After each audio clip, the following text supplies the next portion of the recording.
Alors bonjour, je vais faire une petite impro sur le thème des moteurs de recherche. Ça prend la suite de la vidéo donc sur Google, où j'ai un petit peu détruit le bordel, et ça m'a fait réfléchir. De toute façon, ça fait un moment que j'y réfléchis, et j'y avais déjà réfléchi dans ma jeunesse. J'ai fait des études en sciences de l'information et de la documentation, donc du coup j'avais lu des choses là-dessus. On a eu quelques cours sur le sujet, vraiment pas terrible. Mais surtout j'avais lu des bouquins et sur de toute façon la problématique générale en documentation, et moi ça m'a passionné cette discipline, mais pas les cours, hein. Ce qui m'a passionné c'est les bouquins que j'ai lus là-dessus, quoi. Il y a d'excellents, enfin c'est une discipline fondamentale parce que c'est comment traiter l'information, comment gérer l'information, et surtout quand on en a trop dans la société de l'information, parce qu'avant, quand tu avais des pauvres bibliothèques, tu avais juste une problématique de, bon, ben, il te faut un classement universel pour ranger tes livres. Voilà, c'est tout. Enfin, tes papyrus au départ, tes manuscrits. Et ensuite, avec l'imprimerie, bon, ben, le problème se complique, hein. Maintenant, il te faut des grosses classifications. Tu n'as plus juste 4000 livres, comme dans la bibliothèque de, je sais plus, d'Alexandrie ou du roi Mathias Corvin de Hongrie au XIVe siècle. Il avait la plus grosse bibliothèque d'Europe ou du monde, peut-être, avec 4000 ouvrages. C'était déjà pas mal, hein, 4000 ouvrages. Mais aujourd'hui, tu vas à l'Alcazar à Marseille, c'est 1 million, hein. C'est une petite ville de France, hein, Marseille. C'est pas la grosse ville dans le monde, hein. T'as plein de villes, t'as la Gauze qui fait 20 millions. Bon, une ville d'un million d'habitants, 1 million de bouquins, hein. Il y a un livre par habitant à peu près à Marseille, hein. C'est de cet ordre, hein. Et donc, ouais, là, quand tu as 1 million de bouquins, il faut commencer à avoir une classification, sinon ça devient comme chez moi, quoi, le gros bordel. Donc, bon, et avec Internet, donc avec 3 milliards de pages web, bon, bah t'es emmerdé, quoi. Il est où l'index? Il est où l'index de ce truc? Et qui fait l'index? Donc, il n'y a pas d'index. Et c'est Google qui nous sert d'index, mais il fait pas forcément bien le boulot. Donc là, je me suis dit, j'allais faire une impro pour parler des idées que j'ai eues depuis, et puis de toute façon, en réfléchissant là-dessus sur les autres moteurs de recherche. Donc c'est plus une vidéo sur Google et je vais très peu en parler. Alors juste pour dire qu'il y a des alternatives à Google, mais qui s'appellent donc DuckDuckGo, Lilo, Ecosia, etc. Mais un certain nombre déjà de ces alternatives à Google sont rien que basées sur Google. C'est-à-dire qu'elles n'ont pas leur propre bot d'indexation de l'Internet, elles n'ont pas leurs propres algorithmes, elles n'ont pas grand-chose en fait. T'as le français aussi, comment il s'appelle là? On les oublie toujours. Quant. Ouais, voilà. Bon, Quant, quoi. Bon, on n'a qu'à pas en parler. Euh, Comme ça évitera les problèmes. Bon, de toute façon, je vais pas trop parler des machins, mais juste, il y a un certain nombre d'alternatives. Je l'ai découvert récemment. Parce que je me suis dit, j'en ai marre de Google. Ils me saoulent avec leurs pubs. Je veux sortir de cet écosystème forcé, quoi. Et c'est comme de Chrome. Bon, il se trouve que je suis sous Chrome, mais bon, ça me saoule l'écosystème Google. J'en ai marre de participer à ça. Je suis sous Windows, je suis sous Chrome, je suis sur Facebook, je suis sur tous les outils qui me saoulent à mort, quoi. Et bon, quand je cherche des alternatives à chacun, je trouve que les alternatives, elles puent la merde, quoi. Donc, tu as un certain nombre de soi-disant alternatives qui sont en fait basées sur Google, donc ce n'est pas du tout des alternatives. Ils ont juste un autre modèle économique où ils rachètent les recherches à Google, ils leur payent un X centimes par recherche qui est faite via leur moteur, via leur page, mais en fait qui interroge via une API sans doute, une interface de programmation, je sais plus quoi, d'application, application, ouais, je sais même plus c'est quoi une API, enfin c'est une interface de communication avec les serveurs de Google en fait. Donc ils font ça et puis ils mettent par exemple leur propre régie publicitaire, ou ils ont leur propre modèle économique, où ils vont soi-disant planter des arbres ou faire des conneries comme ça. Mais donc c'est Google, quoi. Le résultat c'est toujours Google, donc c'est toujours les méthodes de Google, les théories de Google, l'algorithme que tu peux pas connaître de Google, donc zéro transparence. C'est juste, c'est pas des alternatives du tout, quoi. C'est des alternatives au modèle économique, quoique, hein, c'est une régie publicitaire ou une autre. Bon, en gros, souvent c'est ça. Mais donc c'est pas une alternative au moteur de recherche lui-même et à ses résultats. Et si t'es pas content de ses résultats, de comment il les présente, de comment il les classe, de tout ça, de comment il indexe, qu'est-ce qu'il décide, euh, il décide d'exclure tel autre, de mettre l'autre en avant, il croit savoir que ton intention quand tu cherches ci, c'est ça, alors qu'il y a 10 ans il n'était pas d'accord, enfin il affichait autre chose, il y a 5 ans aussi, enfin il change tous les ans, donc, et puis t'en sais rien et puis t'as pas ton mot à dire. Hum, c'est décidé en Californie, ça s'applique à tout en France, et aussi bien au Pérou, aussi bien en Afghanistan. Bon, il n'y a aucune adaptation culturelle, je veux dire, hein, voilà, il s'en fout, donc il présume que son avis à lui, il est universel. Sauf que c'est des Californiens, avec une culture souvent dominante chrétienne, avec un président qui jure sur la Bible, enfin tu vois, il n'est pas neutre, Google n'est pas neutre, et avec évidemment une idéologie libérale extrêmement forte, et avec une idéologie transhumaniste en plus, quoi. Ces mecs sont des visionnaires du futur, où ils pensent qu'on va devenir des robots et machin, c'est vers là qu'ils veulent aller, c'est là qu'ils investissent, et bon, et puis c'est des pollueurs en masse qui essayent pas forcément d'optimiser, enfin tout ça quoi. Donc bon, la vie universelle de ces gens-là, bon, je dirais qu'il y a de quoi réfléchir à des alternatives, mais étant donné leur position de domination mondiale, où ils ont 90% des recherches mondiales, quelque chose comme ça, hein, je te dis pas le chiffre exact, qu'est-ce qu'on s'en fout à quelques pourcents près, mais c'est de cet ordre. L'ordre de grandeur, moi ça me suffit. Donc, bah, quand tu as une position d'ultra-domination comme ça, t'écrases tous tes concurrents et t'empêches les alternatives. Mais je veux parler de ça, il y a d'autres alternatives. Donc déjà, je voulais dire qu'il y a d'autres systèmes qui sont pensables. Google te présente en fait une liste de résultats. Alors maintenant, il t'ajoute les trucs qui sont la position 0 et puis la liste de questions. Et il te les met en premier. Donc maintenant, c'est d'abord de la pub, ensuite du vol de contenu qui prétend répondre à tes questions statistiquement, donc pas par une analyse humaine, hein, mais statistiquement. Et puis ensuite, c'est des résultats, c'est la liste de résultats. Bon, ça se complique, et ça se complique, et ça devient un peu confus même, parce que des fois, tu sais plus trop qu'est-ce qu'il veut me dire en fait. C'est quoi le résultat là? Du coup, je sais plus. Je consulte la liste ordinaire à laquelle j'étais habitué, ou non, c'est la question qui répond. Bon, bah, il nous laisse le choix, mais c'est devenu un peu confus quoi. Et puis surtout la pub d'abord, donc bon, on s'y habitue aussi, mais il y a une confusion quoi, une confusion des genres. Le fait que ça soit mis en avant comme ça plutôt que sur le côté, bon bah ils l'ont mis en avant parce que ça rapporte plus apparemment.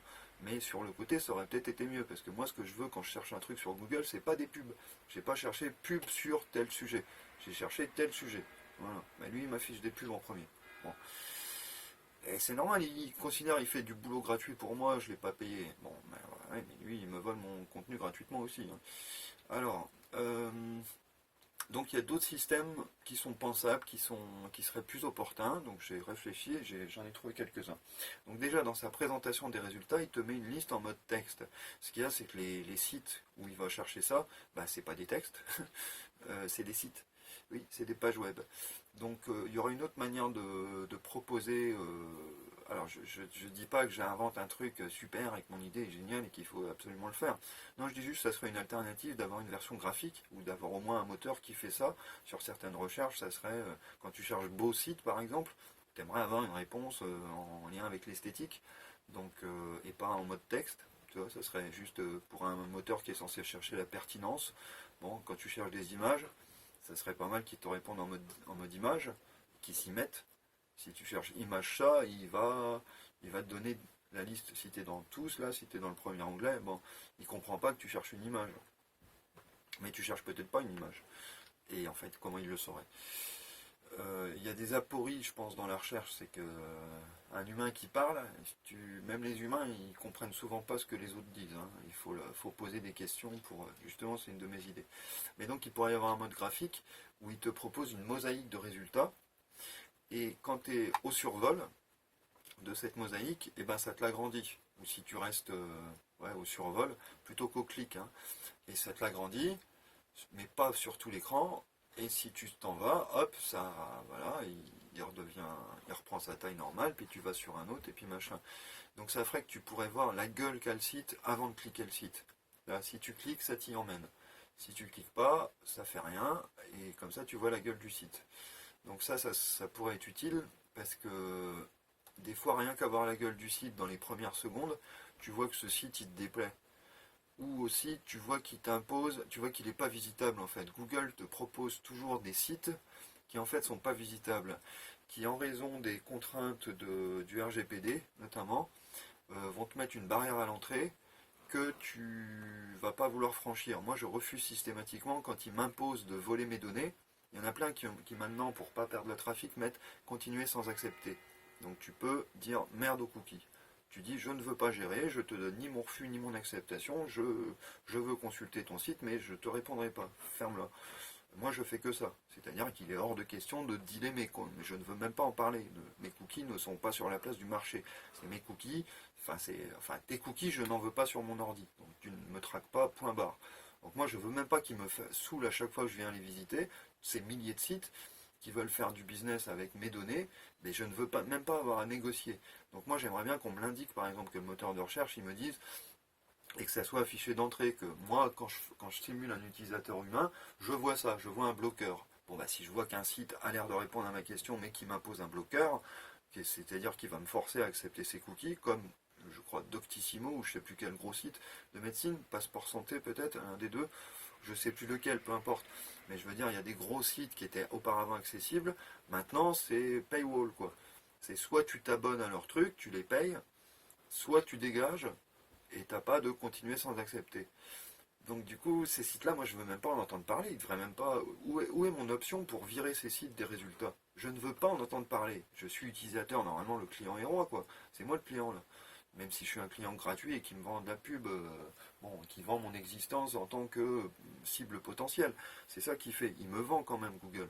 Donc les moteurs, pour être un peu honnête, pourraient me proposer tout simplement de qu'est-ce que je veux comme option, quoi. Est-ce que je peux pas avoir le droit à quelques paramètres pour dire je veux exclure tel site, je veux exclure tel autre site. Bon. Alors d'ailleurs, de même, les moteurs de recherche, donc voilà, on aurait une navigation graphique qui pourrait être sympa. Bon, putain, j'ai trop d'idées, c'est dur à organiser. Bon, une autre idée, c'est donc les moteurs de recherche ne sont pas censés être débiles, ils sont censés quand même voir un petit peu. Est-ce qu'il y a des pages du genre panier, boutique, produit, est-ce qu'il y a ça dans les URL, etc. Donc ils doivent pouvoir interpréter assez facilement. Est-ce que je suis sur un site qui vend des trucs ou est-ce que je suis pas sur un site qui vend des trucs? Est-ce qu'il y a des boutons d'achat? Est-ce qu'il est question de PayPal quelque part? Est-ce que, enfin tu vois quoi, il y a il y a un ensemble de critères qui peuvent te faire comprendre que tu es sur un site e-commerce. Bon, ben moi quand je fais des recherches, j'aimerais bien des fois ne pas tomber sur les sites commerciaux. Il y a des fois, je cherche que du gratuit. Ça serait bien de me filer des options là-dessus. Je ne veux pas tout Internet, y compris tout l'Internet commercial, que j'ai tendance à pas aimer, sauf si je cherche un produit à acheter. Et là, je veux du commercial. Donc, par exemple, si je cherche probiotiques, bah, ça serait bien que j'ai des options facilement cliquables dans l'interface, où je puisse dire sites commerciaux ou pas sites commerciaux. Parce que si je veux de l'information, si je veux en acheter, ben là, je voudrais faire que les sites commerciaux. Et si je veux me renseigner sur ce que c'est, là, je voudrais pas les sites commerciaux. Je voudrais des encyclopédies, des dictionnaires, des sites médicaux. Bon, donc probiotique, ben, ça peut t'emmener vers deux mondes très différents de l'Internet. Tous les commerçants qui vendent des probiotiques, ou tous les scientifiques, tous les médecins qui parlent des probiotiques. C'est pas du tout la même chose, bordel, c'est pas le même univers. Donc, ça serait pas mal que je puisse choisir et que j'ai pas des résultats en vrac comme ça, sous prétexte, enfin, avec un truc qui est censé chercher la pertinence et qui capte l'argent de 90% des recherches mondiales, c'est-à-dire des milliards de recherches tous les jours. C'est quand même, ça brasse un paquet de fric Google, et pourquoi ils font pas des trucs pour améliorer leur pertinence, quoi. En 2021, avec toutes leurs mises à jour, que font leurs ingénieurs, je ne sais pas. Donc s'il y a des gens qui font des moteurs, ça pourrait être une idée, quoi. Pour les niquer, hein, pour reprendre du marché. Alors, une autre idée, c'est... Vous voyez, Google, il a son innovation, là, que quand on cherche un truc, il propose les questions qu'on a posées là-dessus. Des fois qu'on se pose la même question, puis qu'on n'ait pas tout écrit. C'est judicieux, hein, c'est possible que... Voilà, c'est de l'ordre du possible. Du coup, mais il te propose quand même la liste des résultats dessous. Moi, je pense qu'un mode de navigation avec une sorte d'étape intermédiaire obligée, ça pourrait être pas mal. C'est-à-dire qu'au départ, tu tapes un truc, et puis souvent, tu sais pas trop ce que tu cherches en fait. Tu cherches un terme parce que tu le connais pas. Donc a priori, il ne faut pas demander à la personne qui cherche de savoir ce qu'elle cherche, puisqu'elle cherche à savoir, vous comprenez l'idée, elle cherche à savoir des choses sur quelque chose qu'elle ne connaît pas encore. Genre, je me renseigne sur une nouvelle technique médicale, ou sur un truc bizarre du SEO, ou je viens d'entendre parler du cocon sémantique et je sais même pas ce que c'est. Bon, moi si, maintenant, ça y est, je maîtrise un peu. Je me suis aperçu en découvrant ce que c'était que j'en avais déjà fait. Bon, c'est pas mal. Mais voilà. Oh tiens, ça s'appelle comme ça. Bon, j'avais pas tout respecter toutes les règles du créateur, hein. J'avais fait des choses qui ressemblent à ça, quoi. Une niche qui fonctionne par lien interne, quoi, tout simplement, qui est cohérent entre eux, quoi. Où tu définis du vocabulaire par... Bon, bah voilà. Ou topic cluster, c'est pareil, j'en faisais sans savoir. Comme Monsieur Jourdain faisait de la prose. Sachant qu'on ne sait pas toujours ce qu'on cherche, et aussi, c'est la même réflexion, mais on ne sait pas toujours ce qu'on va trouver. Des fois, on sait ce qu'on cherche, mais on ne sait pas quel est l'état de l'art, comme on dit, quel est le panorama du domaine qu'on cherche. Par exemple, si je dis je cherche probiotique, eh ben, j'ai probiotique vente, commerce, j'ai probiotique science, mais j'ai peut-être d'autres secteurs du probiotique auxquels je n'ai pas pensé et qui pourraient m'intéresser. Et ça serait pas mal d'avoir une indexation, une sorte de typologie pour chaque mot-clé, pour chaque domaine, via des statistiques et ce genre de trucs, ou peut-être via des interactions humaines aussi. La foule, ils n'utilisent pas ça les moteurs à ma connaissance, mais il y a l'intelligence collective qui pourrait faire que s'il y a 1000 personnes qui ont indexé ce site comme étant ceci, cela, s'ils ont cliqué un truc, si tu leur donnes par exemple une extension, bon, bah, il pourrait y avoir des indexeurs du web, hein, partout dans le monde. Alors bien sûr, tu aurais des tricheurs, tu aurais des bots qui s'organisent pour simuler le truc, bon, mais il y a peut-être moyen de gagner quand même. Et donc, il pourrait y avoir une indexation humaine du web. Et donc, une classification où on dirait, bon bah ça c'est commerce, là ça a l'air de correspondre au thème probiotique. Mais c'est commerce ou c'est science? Ou c'est encore autre chose? Et on aurait comme ça 3 grands classements. Ça pourrait être intéressant.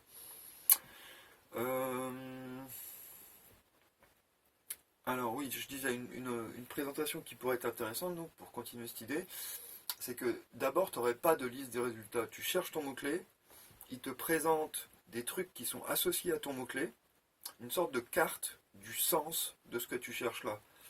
Et comme s'il te montrait les directions, quoi. Genre, tu cherches Nogent, et ils te disent, Nogent, oui, mais Nogent dans la Marne, Nogent sur Seine, Nogent sur Aube, Nogent, je sais pas moi, qui serait dans un autre pays, quel Nogent? Comme les pages de désambiguisation dans Wikipédia. Ils te font des pages comme ça où ils savent pas ce que tu veux dire, donc ils te disent, bon ben, on a ce terme, oui, mais ce terme il a 18 sens. Donc c'est ce sens-là, là tu vas là, et là tu as des liens. Donc tu vois, ils pourraient te fournir une sorte de... Comme premier résultat, ils te fourniraient une sorte de carte pour que tu précises ton intention de recherche, justement, et que Google n'ait pas à la deviner, ou ses concurrents. Et ensuite tu dirais, non, non, c'est ce côté-là, moi, je veux acheter des probiotiques. C'est ça que je veux. Donc, ah bah ok, bah là, la liste des résultats, c'est ça, c'est l'ensemble des boutiques qui te vendent des probiotiques, et sans parasitisme du coup. Et là, tu aurais des pages beaucoup plus pertinentes, tu aurais des résultats. Parce que Google te fout tout pêle-mêle, quoi. Tu cherches probiotique, il va te fournir... Alors d'abord, il va te classer ce qu'il croit que statistiquement tu as cherché, sauf que dans 40%, ça ne va pas être le cas. Donc bonjour la pertinence dans tous ces cas-là. Je veux dire, là, tu satisfais pas ton public, hein, point barre. Donc tu devrais rentrer chez toi en Californie et puis pleurer. Pleurer beaucoup contre le mur. Et y rester longtemps. Je dis ça à Sergueï et à toutes les cliques là. Pleurez chez vous, mais venez pas faire chier sur moi, sur mon ordi. Mais bon, pourquoi j'y vais aussi? Bah parce qu'il n'y a pas d'alternative et qu'ils ont tout écrasé. Donc développer des trucs. Donc voilà, on pourra avoir ces cartes et puis voilà, préciser notre intention de recherche dans une sorte de carte heuristique pour toute recherche. Ou alors on pourra activer le mode carte heuristique si on veut ou pas. Voilà. Alors, une autre idée. Attends, j'avais tellement trop d'idées que... Alors, une autre idée, c'est de faire des moteurs de recherche. Voilà, Google est un moteur de recherche universel. Et avec un web qui devient énorme, ça devient compliqué.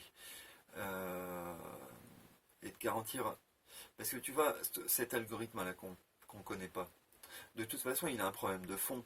Parce que Internet, c'est quoi? Bah, c'est des dizaines c'est des centaines, c'est des milliers de catégories différentes, de thèmes différents, d'approches différentes, de langues différentes, de cultures différentes, de façons de gérer de l'information différentes, de médias différents.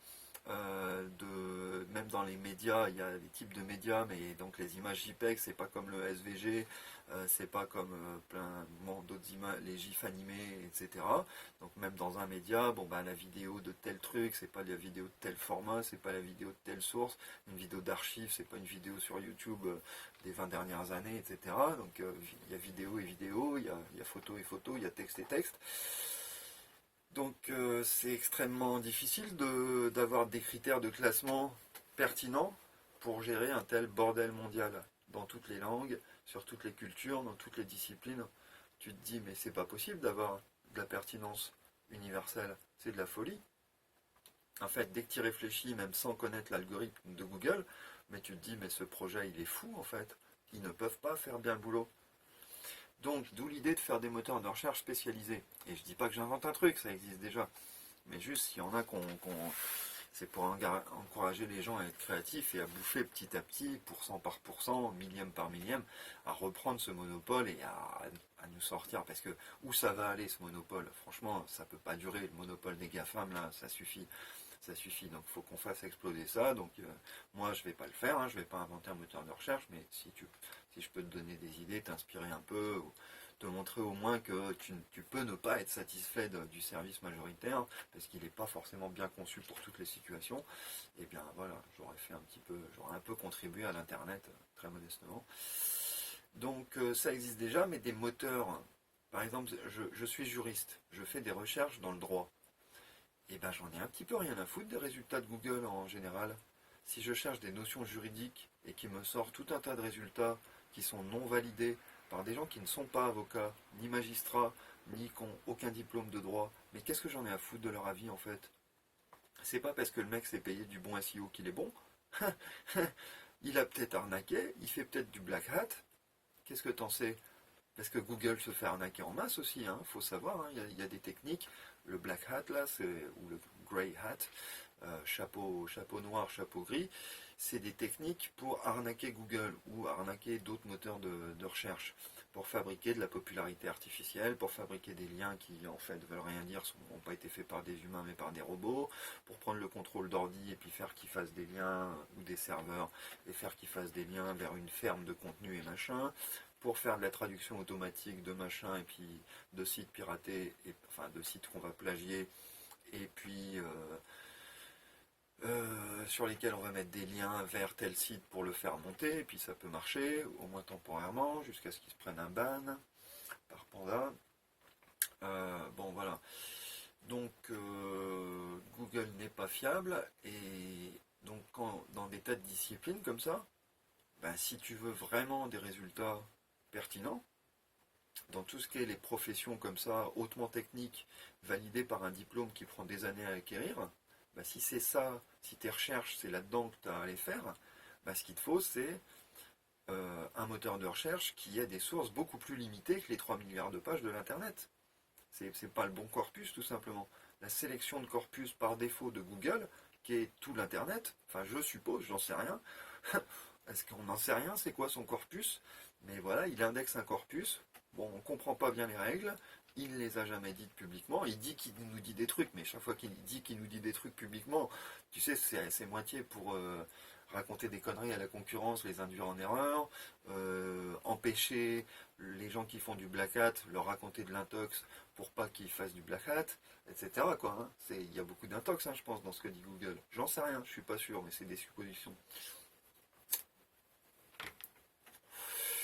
Donc le mieux, ça serait de sélectionner quand tu es juriste, si tu veux faire un moteur de recherche sur le droit pour juriste, donc tu prendras une partie du trafic pour Google, puis tu pourras mettre tes propres pubs, tu pourras mettre, c'est le cabinet machin qui fait ce moteur de recherche, tu vois, je te donne une bonne idée pour choper l'argent aux gens, puisque souvent quand tu es avocat, c'est ta passion en fait.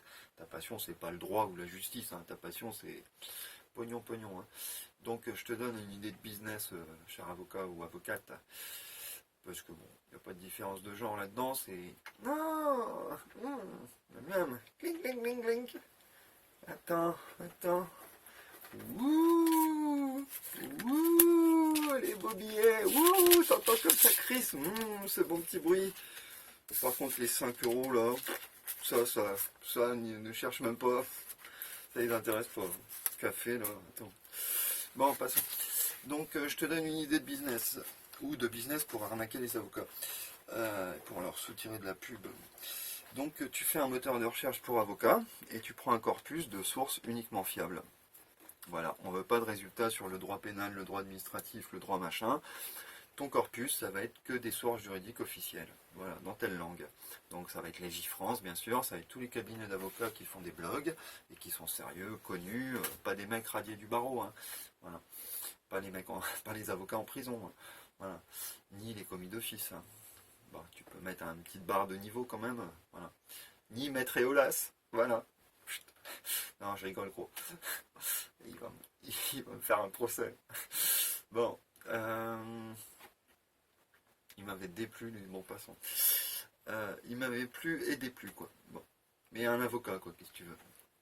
C'est difficile de leur faire confiance à ces gens, quand tu vois leur comportement. Bon, mais voilà, spécialité par spécialité, il faudrait au contraire, au lieu de mettre 3 milliards de pages qui n'ont aucun intérêt pour le droit, hein, puisque tu en as peut-être 1 million qui sont pertinentes, bon, bah, tu vires ce corpus qui est parasite d'office, tu le comptes même pas, et là tu me dis vraiment combien il y a de résultats. Mais vraiment. Pas 3 millions de résultats dont la 140e page, elle a plus rien à voir, elle te parle de chat Angora, quoi. Donc c'est n'importe quoi cette recherche Google qui se prétend universelle alors que c'est juste pas possible, quoi. Pauvre tâche. Donc voilà, des moteurs de recherche sectoriels à corpus sélectionné humainement. Tu vois, c'est pas le robot qui va décider qu'est-ce qui est une source fiable. C'est les praticiens d'un domaine professionnel. Voilà, c'est les maîtres. Voilà, ça serait une bien meilleure idée. Là, tu aurais vraiment des résultats pertinents. Enfin, quoique, tu as l'autre qui est alcoolique à mort et qui t'a torché son papier sur le droit de la prison. Bon. Voilà, donc des moteurs comme ça. Alors sinon, Google te fait de l'analyse sémantique. Google se base sur le langage et tu sais pas trop comment il fait. Je pense qu'il y a d'autres approches que la sienne, même si je connais pas trop la sienne. Je sais pas si tu vois ce que je veux dire. Mais en tout cas, à mon avis, il y a d'autres approches possibles. C'est ça que je veux dire. Si tu veux, si tu cherches chat Angora, il va chercher la chaîne de caractères chat Angora, quoi. Et en fait, c'est pas forcément ce que tu cherches. C'est pas forcément ce qui est pertinent. Donc là, il faudrait voir si on peut pas chercher sur tout un champ sémantique et voir et avoir un réglage de largeur, de taille du champ sémantique. Je rappelle, un champ sémantique, c'est un ensemble de mots qui sont liés entre eux. Par exemple, si je prends prison, il y a criminel, administration pénitentiaire, infirmerie, prisonnier, maton, directeur. Bon, tous ces mots sont liés entre eux parce qu'ils peuvent appartenir au monde de la prison. Voilà. Délit, crime, suicide, carcéral, défenseur des droits, OIP, bon, tous ces mots, voilà, sont dans le champ lexical de la prison. Ça ne veut pas dire qu'ils sont liés qu'à ça, puisque infirmière, infirmerie, c'est lié au nazisme. Hein, il y a des infirmeries dans tous les camps de concentration. C'est lié à la médecine. Bon, un même mot peut être dans plusieurs champs sémantiques. Mais du coup, est-ce que quand je fais une recherche sur un domaine, est-ce qu'il ne faudrait pas me faire choisir un champ sémantique pour être sûr que c'est ça que je veux dire? Parce que quand je cherche chat, tu sais pas ce que je veux dire quand je cherche chat. Et du coup, tu sais pas quoi me montrer. Est-ce que je veux telle sorte de chat ou telle autre sorte de chat? Et est-ce que c'est pas un autre truc? Est-ce que c'est pas simplement, je suis pas dysorthographique, si j'ai écrit C-H-A-T-T-E, en fait, ce que je peux chercher, c'est ni de l'érotisme ou pire, ni des chats femelles, c'est peut-être un chat. Et ouais, je suis peut-être lourdement dysorthographique, ou j'ai eu un traumatisme crânien, j'ai ma zone, mon aire de traitement du langage a explosé, bon, etc. J'ai une maladie. Bon, peu importe pour la raison où je suis sous drogue, je suis déchiré, bon. Mais donc je peux avoir écrit chat alors que je voulais dire chat. Et il me propose une liste de résultats. Mais sauf que c'est pas ce que j'ai voulu chercher. Donc voilà, il pourrait y avoir une sélection des champs sémantiques, quoi. Il pourrait me dire, attends, t'as cliqué ce mot, on te le fait, enfin, t'as fait entrer sur ce mot ou cette expression, bah regarde, on te fait apparaître d'autres mots. C'est bien ça? Ou tu veux aller plutôt là-bas? Là, on a une alternative, on a un autre champ sémantique là, où il y a pénis, grosse salope, etc. Tu veux plutôt pénis? Ou tu veux plutôt chat femelle, chatière, croquette, tout ça, quoi. Et chat angora. Donc voilà, il pourrait nous faire une sorte de portail sémantique, quoi, ou une sélection sémantique, et puis du coup limiter le corpus à ce champ sémantique que tu as choisi. Tu vois l'idée? Donc il ne ferait plus son indexation. Enfin, je ne sais pas s'il ne fait pas déjà ça en fait. J'en ai aucune idée. Mais du coup, on pourrait quand même imaginer des moteurs qui fonctionnent comme ça sur la base d'une sélection du champ sémantique, pour être sûr que c'est bien cet univers-là.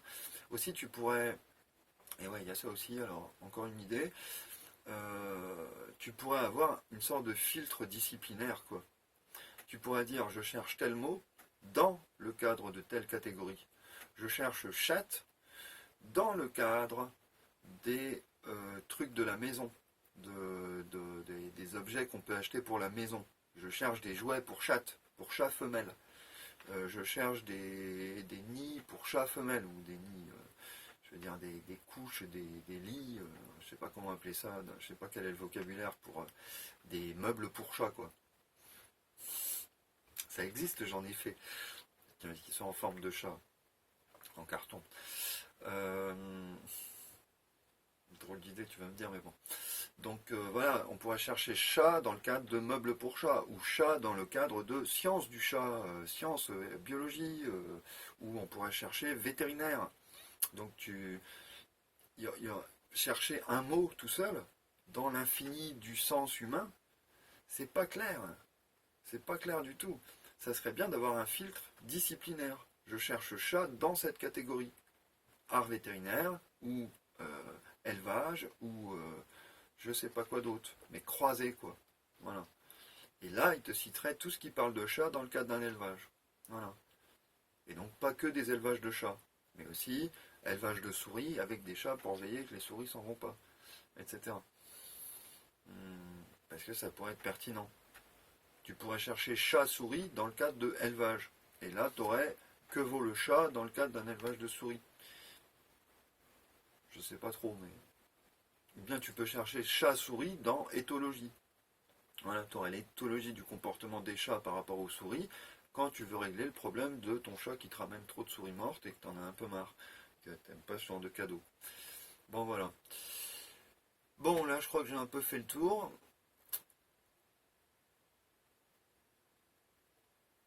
Ouais, la recherche d'images est pas top top, parce qu'il te montre des images qui sont similaires au niveau du graphisme. Donc tu lui montres une image bleue, il te trouve des images bleues. Sauf que c'est peut-être pas ça que tu voulais lui montrer, c'est peut-être pas ça qui t'intéressait dans l'image, mais t'as aucun moyen de lui dire. Alors sa recherche par image, je la trouve pas terrible.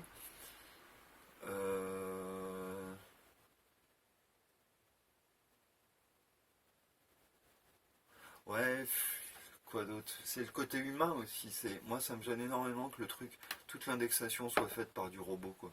Du robot qui, par définition, ne comprend rien. Et ça s'arrangera pas. On fera des meilleures corrélations statistiques. On aura des machines plus puissantes, notamment quantiques. Donc on aura des IA qui marchent mieux, des intelligences artificielles qui marchent mieux. Mais de toute façon, ce truc est voué à ne jamais marcher. Ça fera jamais que nous imiter et pas nous comprendre. Donc tu discutes pas avec ces trucs-là. Ils te font une simulation de discussion, je sais bien que ça existe. Hein. Il y a des machines qui passent le test de Turing. Hein. Mais c'est que de l'imitation stérile, quoi. Si fais-leur des blagues corsées et elles comprendront pas. Inventent des trucs et puis elles ne sauront pas comprendre. Si elles n'ont pas de répertoire statistique, réponse zéro, totalement à côté de la plaque. T'inventes un nouveau truc, hein, moi pas savoir. Oui, ben voilà, un humain t'aurait pu lui expliquer, la machine, bof. Donc du coup, voilà, une indexation humaine, une ratification humaine, une évaluation humaine, ça serait pas mal, quoi, de ramener de l'humain dans la recherche de documents. Ça serait une idée. Alors pour l'instant, j'ai pas trop creusé ça, parce que de toute façon, c'est pas mon projet. Mais ça serait une idée, quoi. Ce serait une idée pas mauvaise, à mon avis. Ramener de l'humain. Bon, j'ai d'autres idées? Non, je crois que c'est bon.